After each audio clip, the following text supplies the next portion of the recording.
ఆంధ్రప్రదేశ్‌లో కొన్ని నెలల నుండి మద్యం కేసులనే ఎపిసోడ్‌నైతే లాగుతూనే ఉన్నారు.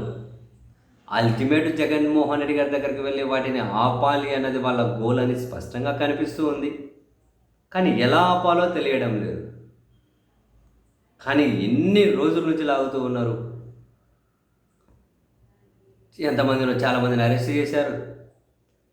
ఇందులో ఏవన్ అరెస్ట్ చేసి 84 రోజులు అవుతున్నా ఇంకా ఛార్జ్‌షీట్ వేయడం లేదు అని కోర్టు కూడా అక్షింతలేస్తోంది. మరొక 2-3 రోజుల్లో దీని మీద ఛార్జ్‌షీట్ వేయాలి. ఈ క్రమంలో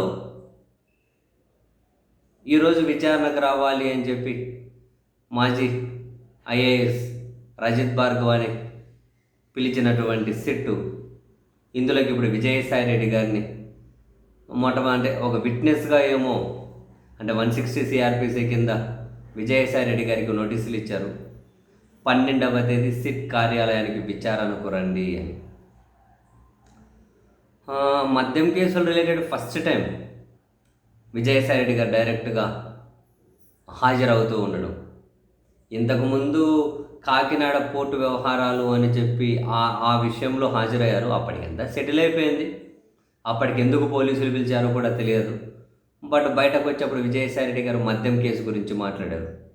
దీనికి సంబంధించి కేవలం విచారణ అధికారులకు నాకు తెలిసిన సమాచారం ఏదైనా ఉంటే చెప్తాను, నన్ను పిలిస్తే అని ఆ రోజే చెప్పారు. సో ఇప్పుడు తాజాగా సిట్ నోటీసులు ఇచ్చింది. 12వ తేదీ విచారణకు రండి, మద్యం కేసులకు సంబంధించి ఫర్దర్ ఇన్ఫర్మేషన్ కావాలి అని. విజయసాయి రెడ్డి గారు వెళ్తారా లేదనేది ఒక పాయింట్. విట్నెస్ కిందే పిలిచారు కాబట్టి వెళ్ళొచ్చులేండి. ఒకవేళ వెళ్తే ఏం చెప్తారు అన్నది ఇంకొకటి. విజయసాయి రెడ్డి గారు వెళ్ళి వచ్చిన తర్వాత తెలుగుదేశం పార్టీ పత్రికలు, టీవీ ఛానళ్ళు ఏమని వార్తను క్యారీ చేస్తుంది అనే దాన్ని బట్టి ఈ కేసు ఫర్దర్ ఇన్వెస్టిగేషన్ ఏ విధంగా ముందుకు వెళ్ళబోతున్నారు వీళ్ళనే దాని మీద క్లారిటీ ఏమైనా వస్తుందేమో. ఇప్పటి వరకు అరెస్ట్ చేసిన వాళ్ళ దగ్గర నుంచి వీళ్ళకేమీ పెద్దగా సమాచారం దొరకడం లేదు. అందరిది కూడా ఒకే ప్రొఫార్మాలోనే వాంగ్మూలాలు తీసుకుంటున్నారు. వాళ్ళు సంతకాలు పెట్టడం లేదు, వీళ్ళు సంతకాలు పెట్టాలని చెప్పి అడుగుతూ ఉన్నారు.